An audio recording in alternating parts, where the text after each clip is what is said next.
Thank you, Alicia. That was really beautiful. And thank you also to Isabel O'Connell for that sensitive and beautiful piano playing.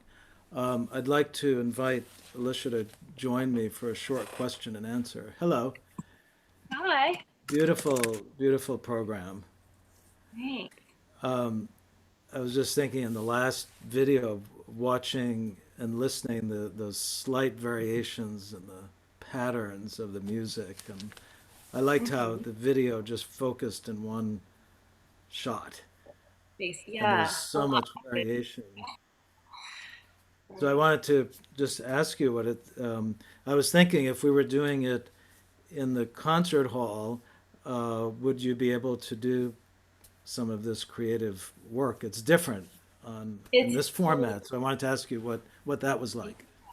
yeah. So actually, I think this format for me was kind of fun because usually the technology is the last thing I want to think about when I'm performing. So it's just, I don't want to have to worry about video and figuring out how to set that up. And so this gave me a chance to do something I wouldn't normally do, but it ended up being a really fun project. Stressful, but fun.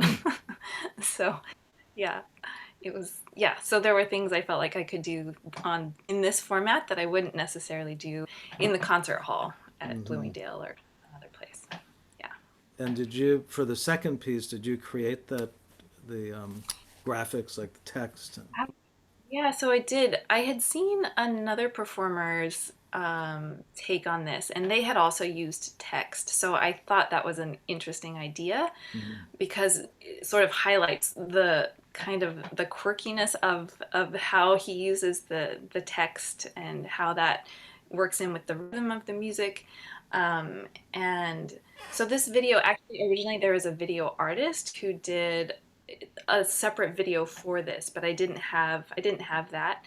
So this was the next best thing I could kind of get or do, and also learning how to use iMovie. There are all these great settings where you can Hmm. change like what the character looks like, or so I could make it look more like a comic book and more. It's Hmm. I tried to make everything sort of fit into the aesthetic that I was kind of hearing when I heard the piece. So I see. yeah, yeah, Wow, that was great. Thank you so much.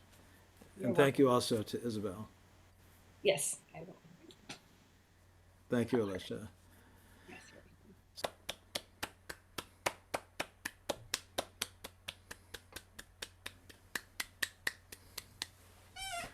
Wow, the great Claudia Scher. Thank you, Claudia. Thank you Wow, I for. think we're all breathless. Before I um, ask you the question, I know you've recorded these Bach works, and could you let us know how how it's available? I know you have, I think it's on your website, Yes, on my website. We'll do a and little I plug for have the it. recording. It's beautiful. I highly recommend it. Thanks. Yeah, It makes a but great gift, too. I won't say no to the Christmas timing here. That was Thank just you. extraordinarily beautiful, Claudia. Thank you. It was really sort of, what can I say, intensely personal to play it this time. I guess after such a long break from performing and then coming back to a piece that I've played at weddings and at funerals and, just for myself and intensely personal times to come back and go to Bloomingdale for the first time since March and see the school and see the concert hall and play in there was, pretty strong thing for me as well. You And I brought. definitely did some pinky push-ups to try to get back in shape.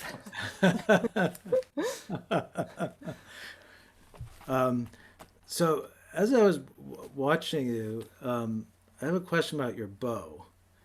It sounds like you have one bow. Like, I don't, it's, how do you achieve that?